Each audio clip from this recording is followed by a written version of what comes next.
My husband never imagined that I would file for divorce after everything I discovered. He even mocked me, but begged forgiveness when I revealed a secret. Leave your like and subscribe to the channel to keep receiving amazing stories every day. Elizabeth Bennet, or Liz as everyone knew her, was facing a winter as merciless as the reality that had settled into her life. Vancouver, with its snow-covered landscapes, was a city of contrasts. Outside the huge mansion where he lived, the scenery looked like a postcard. Trees covered in white, lights reflecting off ice crystals, and the distant sound of the ocean breaking softly. Inside the house, however, a more intense cold dominated the rooms. The mansion, with its floor-to-ceiling glass windows, seemed to scream loneliness. The fireplaces were rarely lit. John said he didn't want to spend time on it. The modern space, decorated in neutral tones and clean lines, was functional, but lacked human warmth. It was as if every detail of the place reflected the state of their marriage. Liz spent her days in silence, cleaning up the few traces of life that still remained there. 10-year-old Noah and 6-year-old Grace brought intermittent joy, but even the children's laughter seemed muffled by the oppressive atmosphere that hung over the house. John was no longer the same. Liz saw it in the details. He didn't take his shoes off at the door as he used to. He left off conversations at the table. He barely looked her in the eye. The excuses were always the same: work, tiredness, endless meetings. One evening, while folding clothes in the laundry, Liz found a shirt that smelled different. It wasn't the woody perfume that John wore religiously. It was a sweet, floral scent that she had never smelled before. The fabric of the shirt felt heavy in her hands, as if it carried the weight of a truth she didn't want to face. She brought the shirt up to her nose again with a mixture of despair and anger. She thought about confronting him right there, but gave up. Maybe he was exaggerating, maybe it was just paranoia. She tried to convince herself of this, but deep down, a part of her knew the truth. The next morning, Liz woke up to an emptiness that seemed to grow every day. Their room, spacious and decorated in shades of grey and white, had the same atmosphere as a prison cell. She looked out of the window at the gently falling snow. Outside, the world seemed at peace. But inside, there was a storm. As John hurried off for another busy day, Liz decided to open his desk drawer. It was something she had never done in all the years of marriage, but instinct spoke louder. Among business papers and contracts, she found an old photo of the two of them. John's smile in that picture seemed a distant echo of who he used to be. That evening, John arrived late as usual. The kitchen, lit only by the warm lights under the cupboards, seemed small in the face of the tension between them. Liz was sitting at the table, holding the shirt with the red lipstick stain she had found the day before. "Can we talk?" she asked, trying to keep her voice steady, but the trembling was evident. John sighed, taking off his jacket and throwing it on the nearest chair. "What about?" She lifted her shirt, displaying the proof in front of him. The yellowish light made the lipstick look even more vivid, like a silent accusation. "Can you explain this to me?" John looked at the shirt for a moment, and his face hardened. It was as if he had prepared himself for this question. "Liz, you're exaggerating. It doesn't mean anything. It's just a misunderstanding." She felt a knot forming in her throat. "A misunderstanding? So you want to tell me that it's not what it seems, that there's nothing going on?" He snorted, looking away. "Liz, I work with people all the time. It could have been an accident, something that happened in a meeting. You know there's nothing to it." But she didn't know.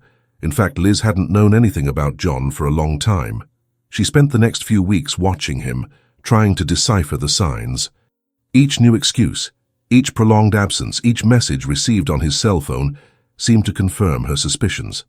One cold Saturday afternoon, John left for an unexpected appointment and forgot his cell phone at home. Liz, overcome by unbearable anxiety, picked up his cell phone from the kitchen counter.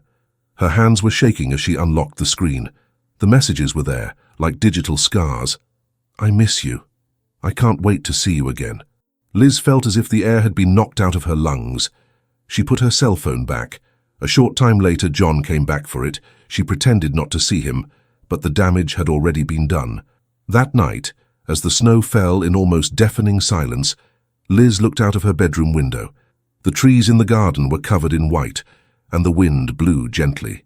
But inside her, there was no silence, no softness. There was pain, anger, and a despair that threatened to consume her. John entered the room, his face illuminated by the screen of his cell phone. He seemed oblivious to Liz's internal storm. "John, we need to talk." "Talk about what?" he replied, without taking his eyes off the screen. "About us. About what's happening to you." He finally looked at her, and Liz felt a twinge of pain as she realized how distant his gaze was. "Liz, you're seeing things that aren't there. I'm just tired, that's all." She wanted to believe him. She wanted to cling to any crumb of hope. But John's eyes, cold and calculating, offered nothing but emptiness. Later, when he was sleeping next to her, Liz stayed awake, staring at the ceiling. The house was plunged into silence, except for the sound of the wind outside. Each gust sounded like a lament, as if winter itself were crying for her. The night was silent, and the snow kept falling outside, like a reminder that everything in her life was covered in a cold, unbearable layer of lies. Liz was lying next to John, who had finally fallen asleep. The sound of his heavy breathing, almost a snore, echoed in the dark room. She knew she wouldn't be able to sleep. The weight of that afternoon's discovery still burned in her chest. The messages on his cell phone had confirmed her suspicions, but that was only the beginning. Liz needed more. Her heart was pounding as she slowly got out of bed, taking care not to make a sound. Every creak of the wooden floor sounded like thunder, and she froze in place with every movement. She watched John, motionless, his face partially illuminated by the light coming through the window. He seemed so calm, so oblivious to what she was feeling. After a few minutes that seemed like an eternity, Liz headed for the hallway. The house was plunged into darkness, except for the faint glow of the outside lights that filtered through the huge windows. Every shadow seemed a threat, every sound a warning. Liz descended the stairs, feeling the early morning chill seep into her bones. It wasn't just the freezing air in the house, it was the dread of what she might find. John's office was on the first floor, in a room he rarely let Liz enter. It was a luxurious space with dark wood furniture, a huge oak desk, and shelves full of books he never read. The place smelled of leather and a faint aroma of cigars, although John didn't smoke. She opened the door carefully, feeling her heart speed up even more. Liz turned on a small lamp on the table, which cast a yellowish light into the room. She looked around, unsure where to start. His computer was on the table, but she knew the password would be impossible to guess. She had to look elsewhere. Her trembling hands opened the desk drawers one by one, rummaging through documents and personal belongings. At first, she found only seemingly ordinary work papers, contracts, invoices, and financial reports. But something caught his eye. There was a red folder hidden at the bottom of a locked drawer. Liz found the key in a secret compartment of her own desk, as if John believed that no one would ever dare look for it. She opened the folder and began leafing through the documents, feeling a chill run up her spine. The papers were full of numbers, names of companies she had never heard of, and bank accounts in tax havens. Liz didn't fully understand what was in front of her, but she knew it wasn't legal.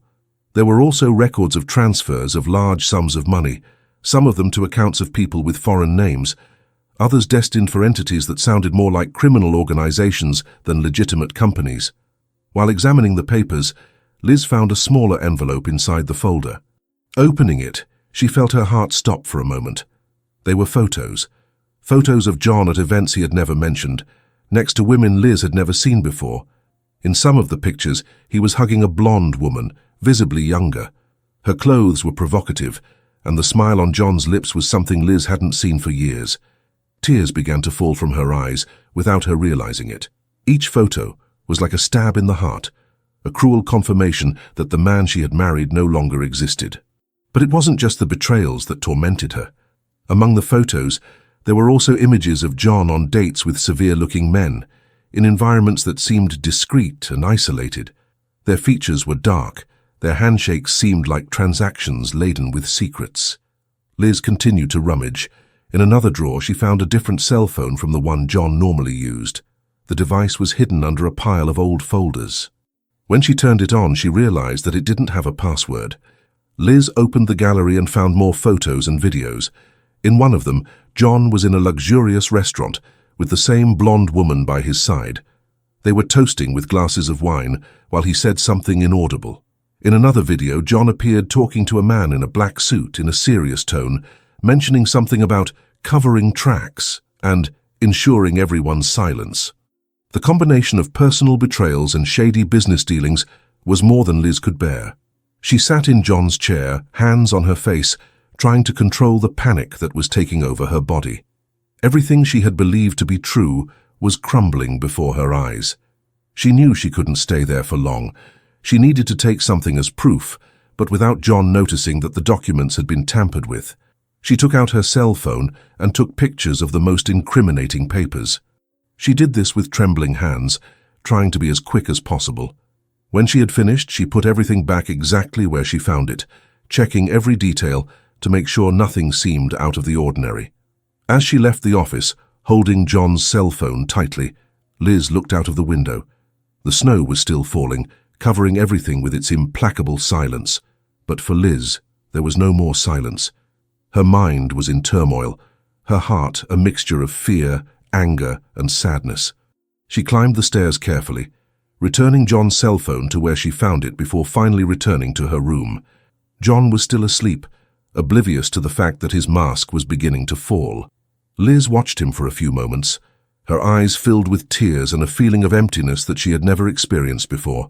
How could he be so calm, so secure, while she felt as if the world was crumbling beneath her feet? Lying in bed next to him, Liz stared at the ceiling, unable to sleep. Every thought was a new pain. Every memory of happy times now seemed like a lie. She knew that her life would change forever after that night. John wasn't just an unfaithful husband. He was someone who hid dangerous secrets, secrets that could destroy not only her marriage, but everything she held most precious. Liz finally closed her eyes for a brief moment, but her sleep was plagued by nightmares.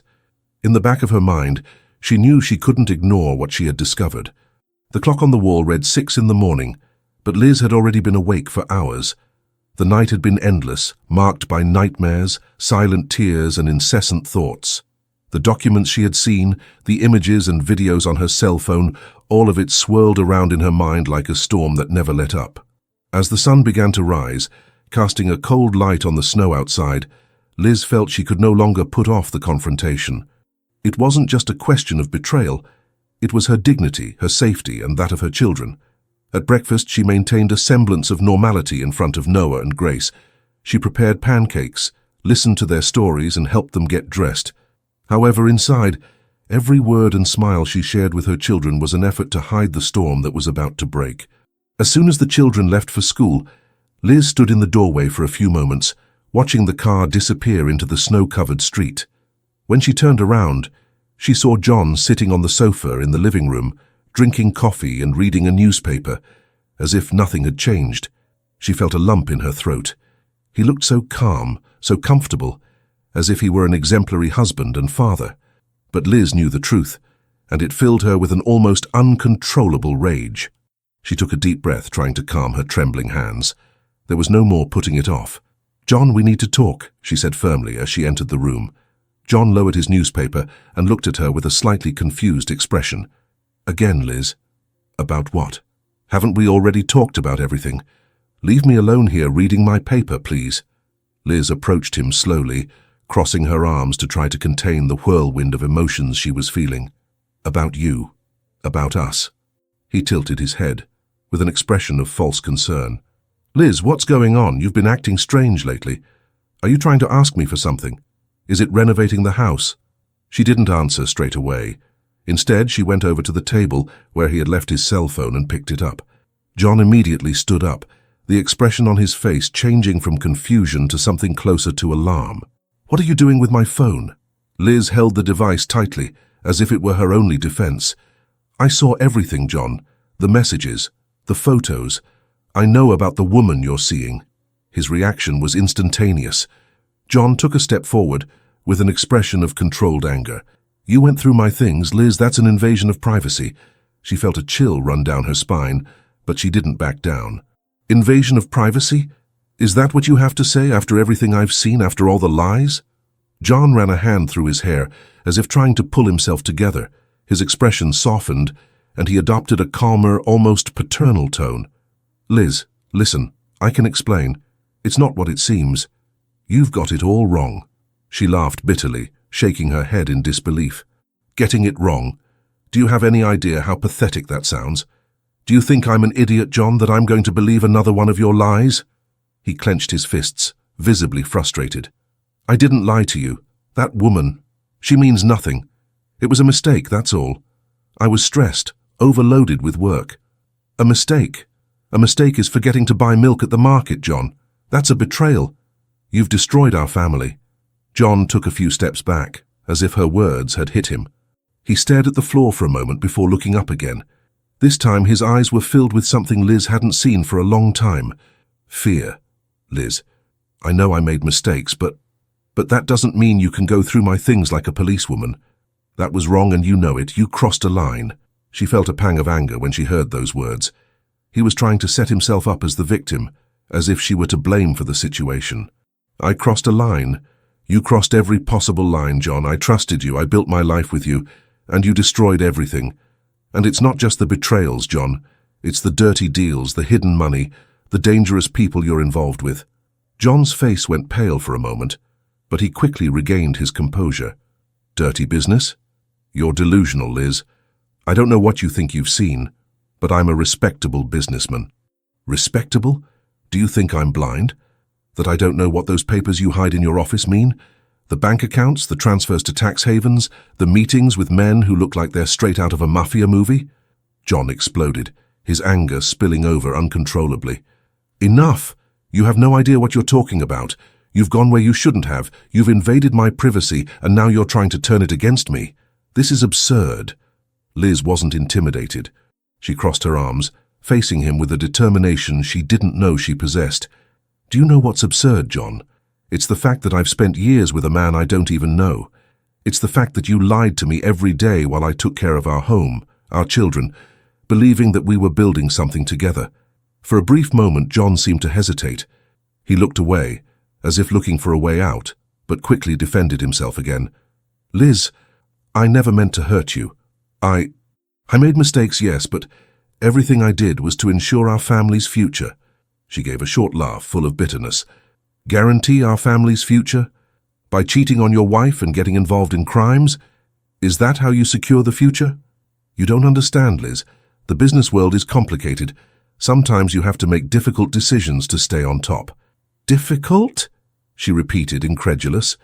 Are you justifying your betrayals and crimes with difficult decisions?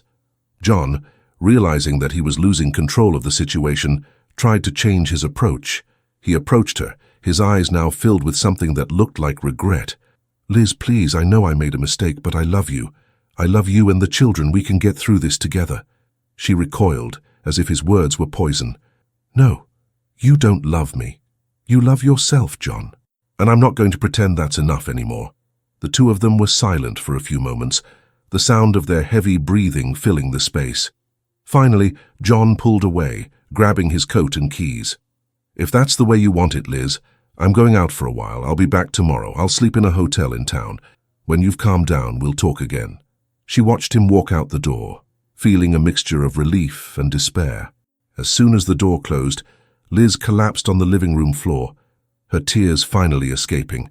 She knew that this confrontation was only the beginning of something much bigger and more dangerous.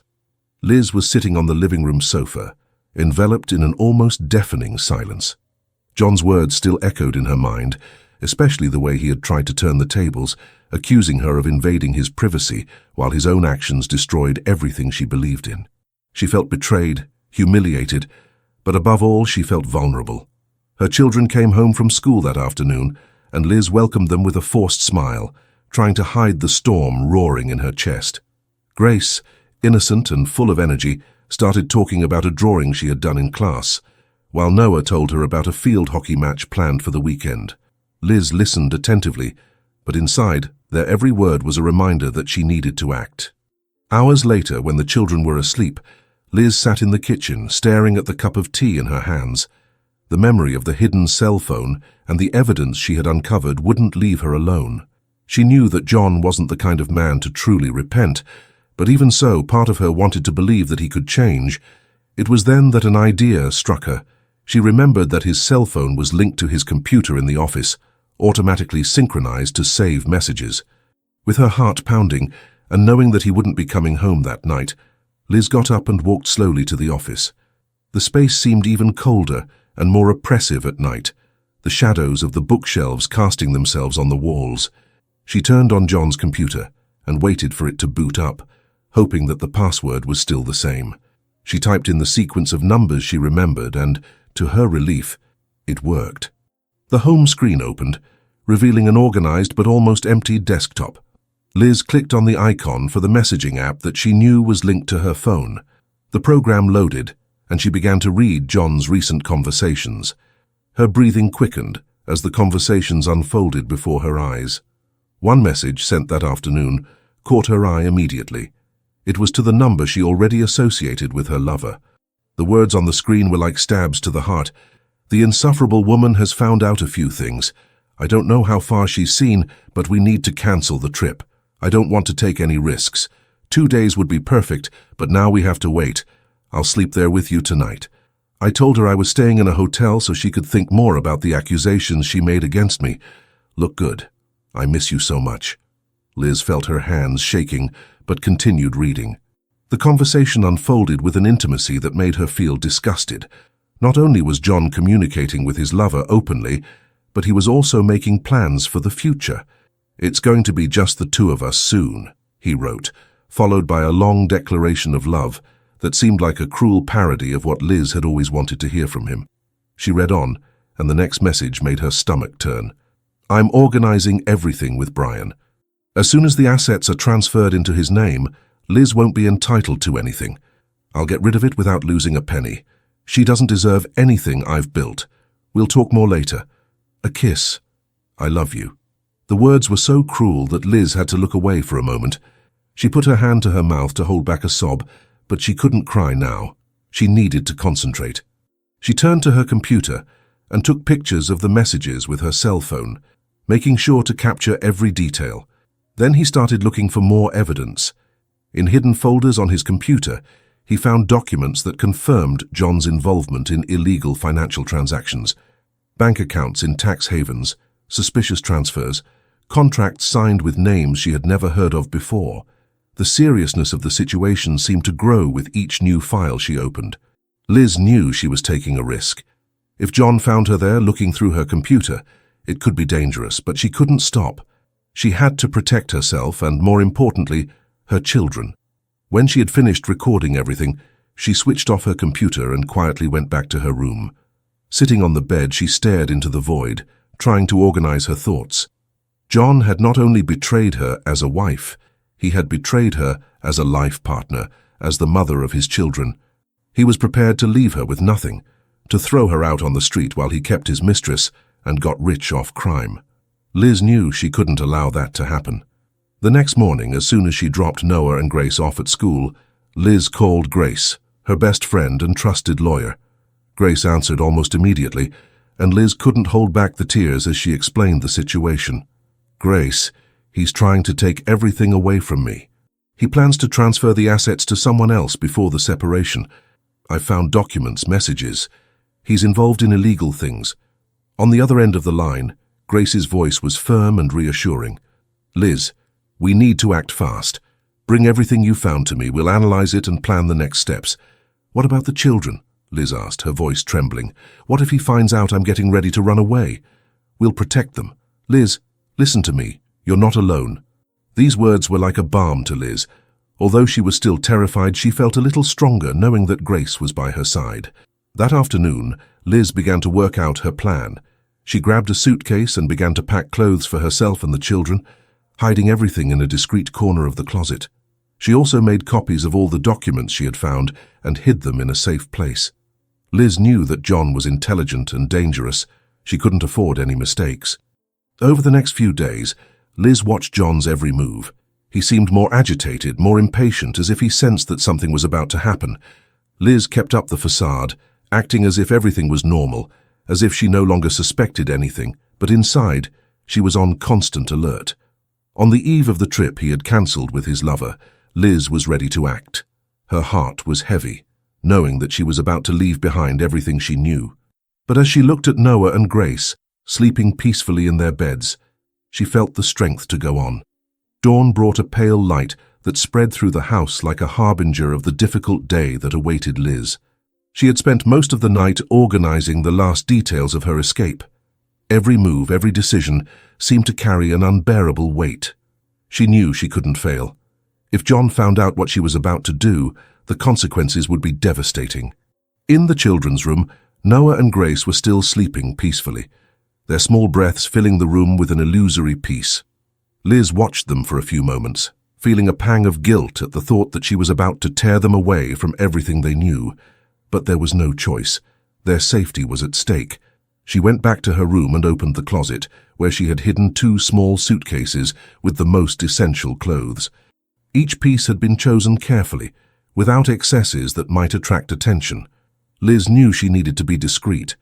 She placed the suitcases near the door, hidden behind a curtain, and returned to the kitchen, where she prepared a simple breakfast. With every sound she made, she feared that John would wake up earlier than planned. Around 7 o'clock, she heard his heavy footsteps coming down the stairs.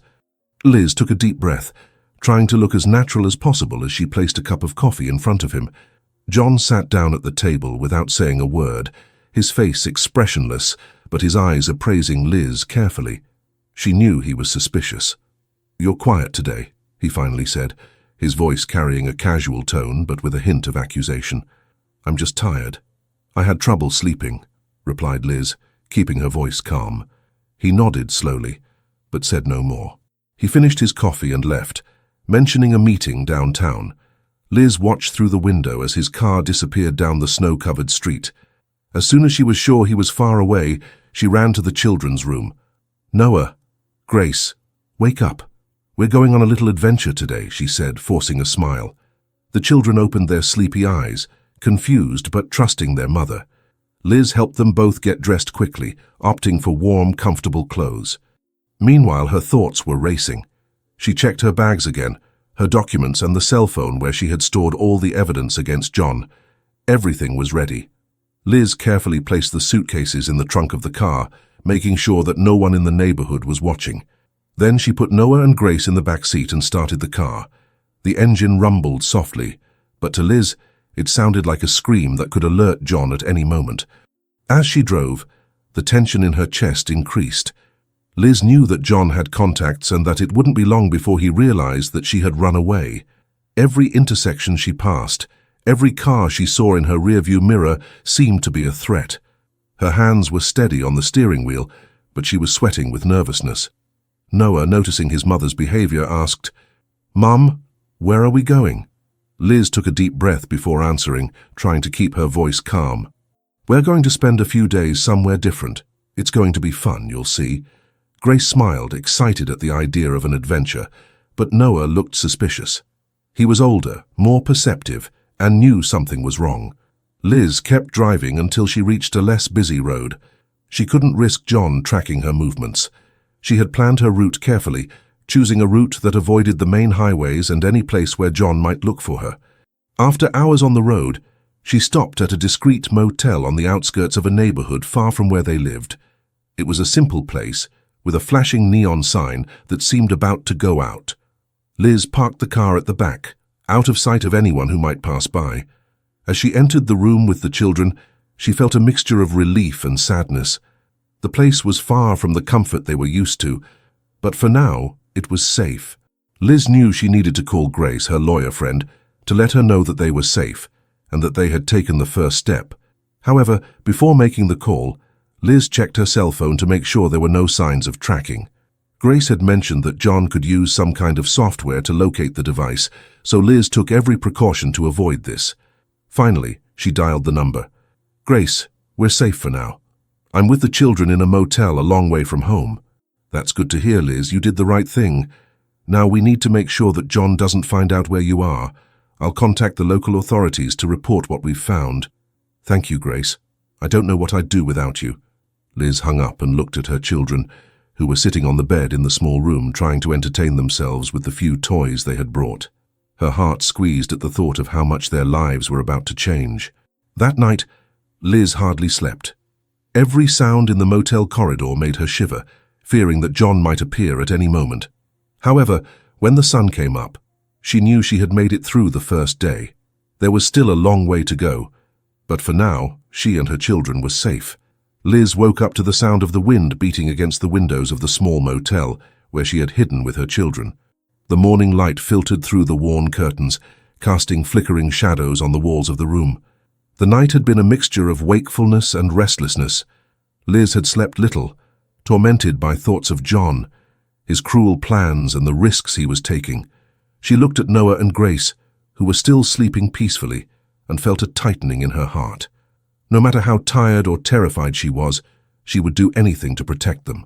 That certainty was the force that kept her going. Liz knew that this was the decisive day, the day she would hand over everything she had to the authorities and set in motion the plan to bring John down and ensure her family's safety. After a quick shower, Liz got the children ready to leave. Despite the precarious surroundings of the motel, she tried to keep them in good spirits by promising a special breakfast in town. Noah, as always, watched her with watchful eyes, picking up on the tension that Liz was struggling to hide. When they arrived at the restaurant, Liz asked for a table near the window but with a limited view of the street. She needed to observe her surroundings without appearing paranoid. While the children ate pancakes and played with their napkins, Liz discreetly sent a message to Grace. "I'm ready. I need to find you as soon as possible. Is it safe in the office?" The reply came almost instantly. "Yes, come now. I'll be waiting with everything ready." Liz's heart raced. The next step would be crucial. She finished breakfast and led Noah and Grace back to the car. "Kids, we're going to visit Aunt Grace now, okay?" she said, trying to keep her voice light. Grace was an important figure in their lives, and they both reacted enthusiastically, which brought a brief relief to Liz's heart. The journey to Grace's office was made in silence. Liz looked away from the rearview mirror frequently, fearing that John might have found them. Every car that followed them seemed suspicious, every crossroads a test of courage.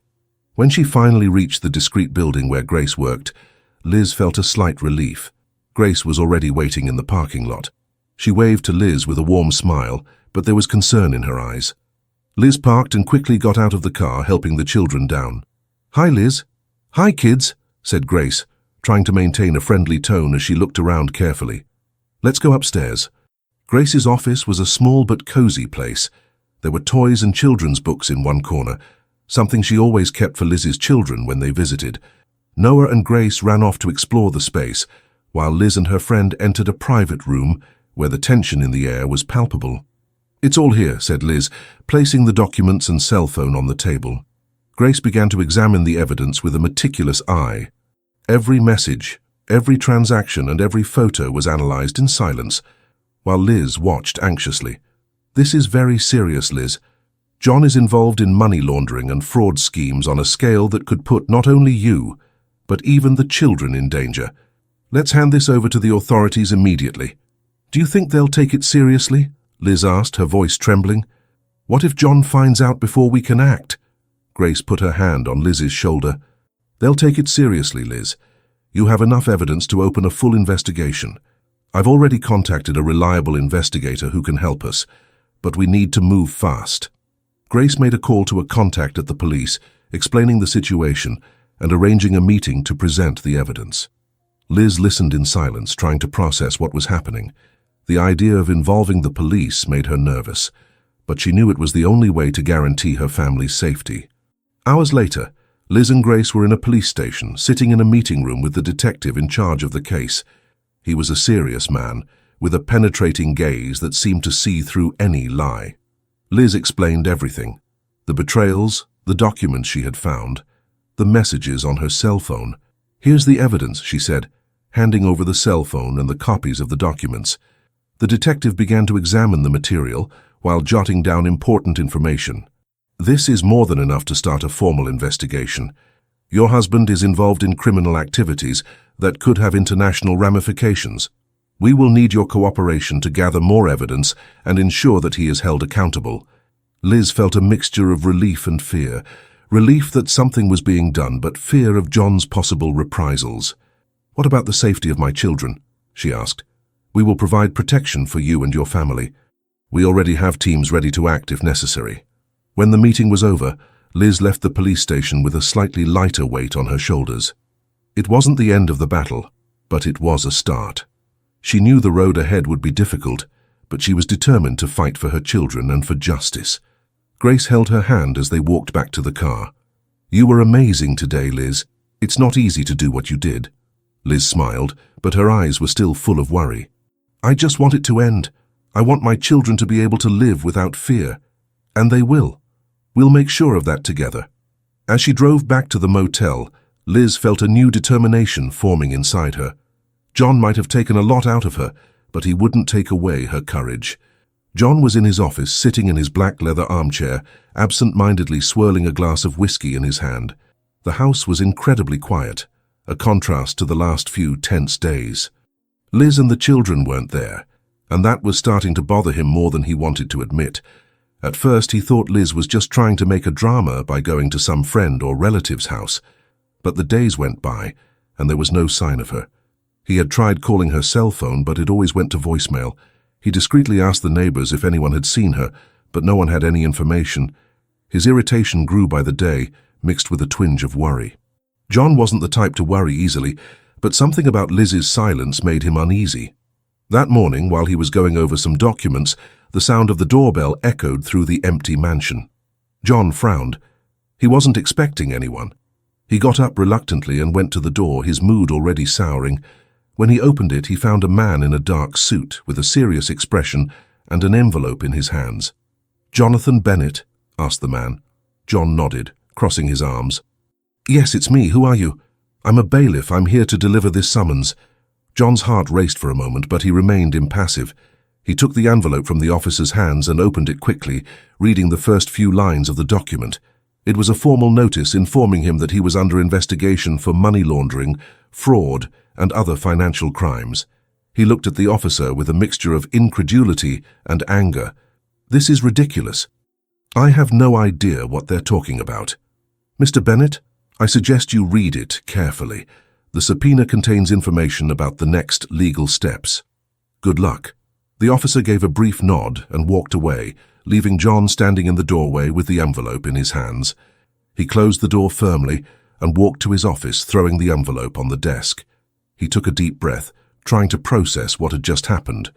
His eyes returned to the envelope. He began to read it more carefully, and as the details of the investigation became clear, the anger inside him grew. The accusations weren't vague. They were specific and detailed, and Liz's name appeared in several places as the person who had handed over the evidence. "Damn you," he shouted, throwing the whiskey glass against the wall. The glass shattered, scattering fragments across the floor. John couldn't believe that Liz, the woman he thought of as submissive and passive, had dared to do something so drastic. She had handed over everything he was hiding, all the transactions, all the evidence. He paced back and forth in his office, trying to think of a solution. But for the first time, John felt control slipping from his hands. He picked up his cell phone and tried to call Brian, his accomplice. The line rang several times before going to voicemail. He cursed softly, feeling his anger turn into something closer to panic. He tried another call, this time to his lover. She picked up on the second ring. "John? What's going on, John? You sound tense." "I'm going to your house," he said bluntly. "Now?" Her voice sounded confused, but also anxious. "Yes, now. I can't stay here. Liz has handed over evidence against me to the police. They've already started an investigation. I need somewhere safe." There was a pause on the other end of the line, and John felt his impatience grow. "Sure, come on, I'll be waiting for you." John hung up and started to collect a few things. He knew he couldn't take much, just the essentials. The mansion, which had once been his kingdom, now felt like a prison. At any moment he could be arrested right there, surrounded by everything he had built. When he arrived at his lover's house, she was at the door waiting for him. She was a young woman, blonde and elegant, but her expression was full of concern. "John, you need to explain to me what's going on." He entered quickly, ignoring her questions, and threw his briefcase on the sofa. "This isn't the time for detailed explanations. I just need to stay here until I can sort this situation out." She looked at him, confused, but didn't insist. She offered him something to drink, but John refused. His mind was spinning, trying to find a way out of the situation. Over the next few days, John stayed hidden in her house, monitoring the news and trying to get in touch with his allies. But the answers were always the same. The investigation was progressing rapidly, and many of his former partners were being questioned or distancing themselves from him. He knew he was running out of options. The house, which had once seemed like a refuge, began to turn into a suffocating cage. John was used to power, to the freedom to come and go as he pleased. Now he was a man trapped, fearing that every knock on the door would be the end of his freedom. He sat in front of his computer, reviewing emails, trying to erase traces, but he knew that Liz had handed over enough for the authorities to follow the right path. What consumed him most was the betrayal. He couldn't accept that Liz, the woman he thought was weak and dependent, had been able to turn the tables on him. As John sank into his own thoughts, his lover began to show signs of restlessness. "John, I don't know if this is a good idea. The police could come here. You're putting me in danger." "Don't be ridiculous," he replied angrily. "They won't find me here." But deep down, even John knew it was a lie. He was losing control, and for the first time in his life, he felt what it was like to be truly vulnerable. John was in a state of absolute frustration. The days he spent hiding in his lover's house seemed endless. With every piece of news he heard, the feeling that the siege was closing in around him intensified. It was as if the world was conspiring against him, and he knew exactly who was responsible: Liz. Anger boiled in his veins, a mixture of indignation and despair at having been exposed and betrayed by the woman he had underestimated for so long. Sitting on the sofa in the living room, John mentally plotted Liz's movements. He was sure she wouldn't get far. Liz was predictable, cautious, and above all protective of children. He concluded that if he wanted to find her, he should start in the most obvious place: his children's school. Liz would have to show up there eventually, he thought. That morning, John decided to act. He put on a cap to hide part of his face and drove to the school, parking in a strategic spot. As he waited, anger consumed him. He didn't know exactly what he would do when he saw her, but he was sure he had to confront her. Liz had crossed a line, and John wasn't willing to let it go. After almost an hour of waiting, he finally saw Liz park across the street. John watched as she got out of the car, adjusting the scarf around her neck. She seemed more tense than usual, her eyes scanning the street as if looking for someone. John noticed that she was alert, perhaps even waiting for him to show up. He waited for her to drop the children off at school, and when she came out, he got out of the car quickly and crossed the street, keeping his gaze fixed on Liz. When she saw him, her eyes went wide for a moment, but she quickly regained her composure. "John," she said, her voice firm but low so as not to attract attention. "What are you doing here?" "I should be asking you that, Liz. Where have you been, and what do you think you're doing with all this nonsense?" Liz crossed her arms, trying to hide her nervousness. "I'm protecting my children, John. And believe me, I'm not at all interested in having this conversation here." He took a step forward, anger evident in his eyes. "You're destroying my life. You've handed everything over to the police, Liz. Everything I've built. You have no idea what you're doing." Liz didn't back down, even though she felt her heart racing. "I know exactly what I'm doing, John. I'm protecting myself and the children. You alone are responsible for destroying their lives. I only did what needed to be done." John laughed, a bitter, sarcastic laugh. "Do you think this is going to end well for you? Do you think you can just run away from me?" Liz pulled her cell phone out of her pocket, pressing the record button before discreetly slipping it into her purse. "I'm not running away, John. I'm standing up to you. And if you think you can intimidate me, you're sorely mistaken." John moved even closer, his voice low but laden with menace. "If you keep this up, Liz, I'm going to end you. You have no idea what I'm capable of." She kept her gaze steady, even though she felt a chill run down her spine. "Is that what you want the police to know? Because right now, everything you're saying is being recorded."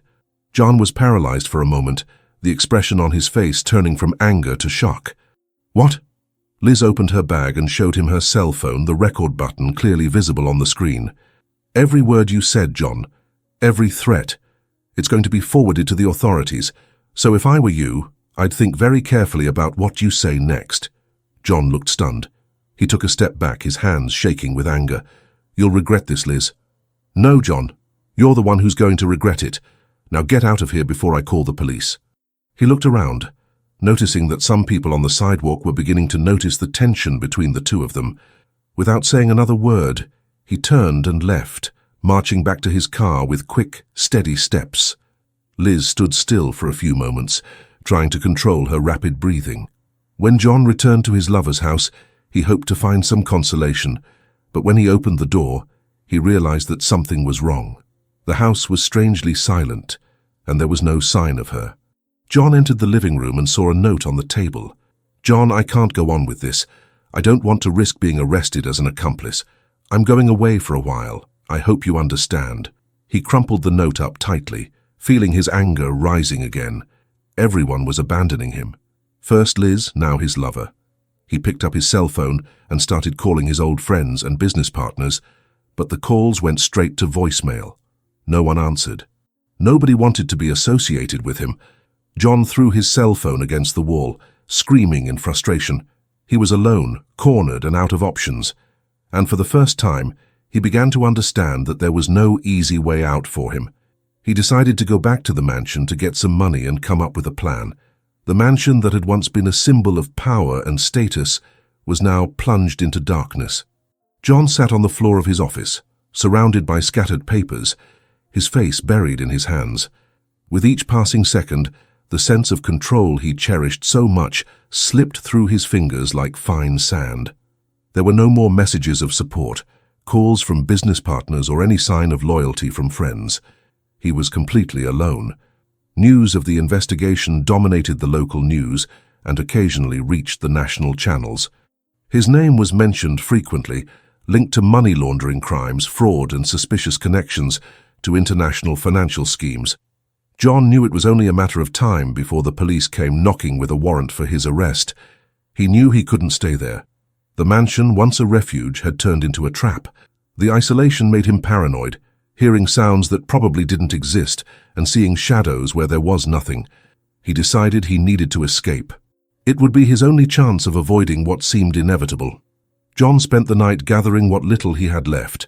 He had saved enough money to guarantee a fresh start elsewhere, away from the eyes of justice. He had high-value notes hidden in a safe in the basement, a secret that Liz didn't know about and that he had never dared to use before. He took the money, a false passport and some clothes, everything he could fit into a discreet backpack. In the morning, John put on a disguise that he found convincing. A wide-brimmed hat, sunglasses and a false beard that he had bought years before, believing that one day he might need it. He drove to the garage with hurried steps, his heart pounding in his chest. He got into the car and started it, feeling a chill as the sound of the engine broke the morning silence. The road he chose was a secondary route, far from the watchful eyes of the authorities who monitored the city's main exits. Every kilometer he traveled seemed to bring a mixture of hope and despair. The sound of tires on asphalt was the only thing that filled the emptiness around them. John constantly looked in the rearview mirror, as if he expected to see sirens approaching at any moment. Meanwhile, Liz was in a safe place, following the developments of the case with Grace by her side. The two of them were monitoring updates on the investigation, knowing that John was being hunted like never before. Liz felt a mixture of relief and anxiety. As much as she knew he was trapped, the possibility of John escaping still haunted her.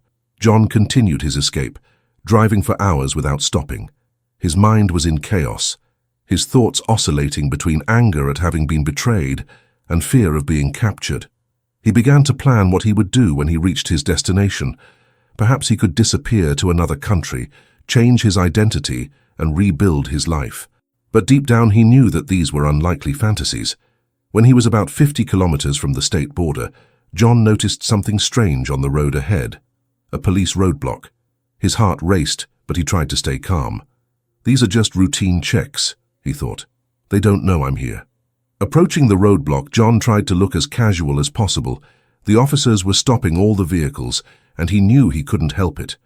When it was his turn, one of the officers approached his car asking him to roll down his window. "Good morning, sir. Documents, please." John handed over the false documents, forcing a smile. "Is there a problem, officer?" The policeman looked at the documents for a few seconds before looking at John more closely. His eyes narrowed as if something was wrong. "One moment, sir. Stay in the vehicle." John began to sweat, his hands gripping the steering wheel tightly. He saw the policeman walk away and talk to another officer, pointing discreetly at the car. It was then that he realized they knew. Before he could react, 4 officers approached him, guns drawn, ordering him out of the car with his hands raised. "Jonathan Bennett, you're under arrest." John's mind collapsed. He couldn't say anything as he was pulled out of the car, handcuffed and taken to the police vehicle. Everything he had planned, his entire escape attempt, had ended there on that deserted road. As he was transported to the police station, John kept his gaze fixed on the landscape passing by the window. The anger inside him was overwhelming, but this time it was accompanied by something he rarely felt: despair. He knew that his life as he knew it was over. In court, days later, Liz was present, sitting in the front row next to Grace. The trial was quick, as the evidence against John was overwhelming. He was sentenced to a long prison term for money laundering, fraud, and attempted obstruction of justice. When the sentence was read out, Liz felt a wave of emotions that almost overwhelmed her: relief, sadness, anger, and above all, a sense of justice finally being done. She took one last look at John as he was led away in handcuffs. His face was pale, his shoulders slumped. He looked a shadow of the man he had once been. Liz held Grace's hand as they left the courtroom. "It's over," said Grace with a gentle smile. Liz nodded, but knew that this was only the beginning of a new life. The morning was bathed in soft sunlight coming through the windows of Liz's house. Grace and Noah were running around the small garden, their laughter filling the air like music. Liz watched from the balcony, a cup of coffee between her hands, allowing herself a moment to simply exist. There was no more tension, fear, or uncertainty. Just peace, something she had forgotten what it was like. After selling the mansion, Liz made every decision carefully. Every choice was made with a view to creating a safe and cozy home for her children. The new house was everything she needed: simple, welcoming, and full of possibilities.